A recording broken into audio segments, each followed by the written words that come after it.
Hey everyone, today in this video, I'm going to walk you through common vacuum maintenance for the Roborock Qrevo S Pro. If you're interested in the S Pro, the link to it will be in the video description, where you can check out links to our top robot vacuum, wet dry vacuum, and cordless vacuum cleaner picks, as well as our daily vacuum deals. And you'll find our newly released robot vacuum comparison tool, so be sure to check out those links. Now, for the vacuum itself, we'll just start at the top. So you'll want to wipe down the top of this unit and investigate in here in that little channel to make sure there's no debris that's blocking the bumper from working properly. Then we also have our dust cover that opens up to reveal our dust bin. And here we have care instructions. Everything's washable and replaceable here, so you can rinse everything off. We can pop out the filter, we can rinse that off. You can also buy new filters and replacements if you desire.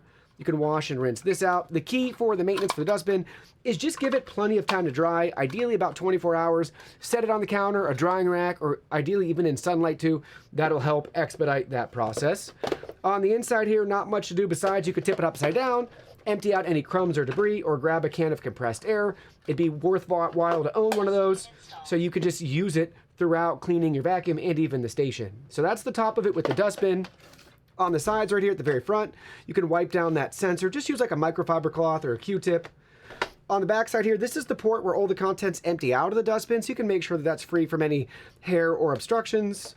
Backside, make sure that water port's clear at the bottom. They have 2 charging contacts and another sensor that you can wipe down. And on this side, we have 1 more sensor. And while we're talking about sensors, underneath we have 4 more sensors right there that you can wipe down. Phillips head screwdriver to replace the side brush as needed, and you can cut away any hair that gets entrapped. For the wheels right here, if you notice any debris starting to build up in there, just grab a toothbrush and you can usually brush it out. Main brush roller is very easy to clean and replace. You can rinse it off.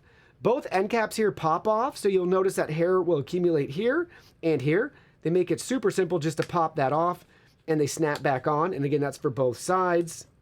Very nice. And then you can just wipe down in there. And again, this is replaceable as needed. You can wipe that down. And then our mop pads, they pop off. They're just held on by magnets.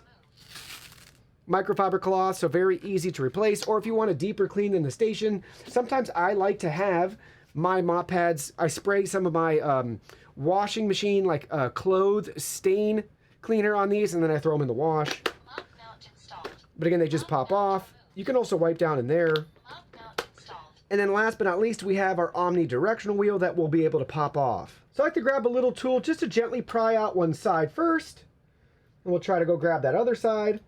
But it just pops right out, and you can detangle that as well, because you'll notice some hair might start accumulating there as well too.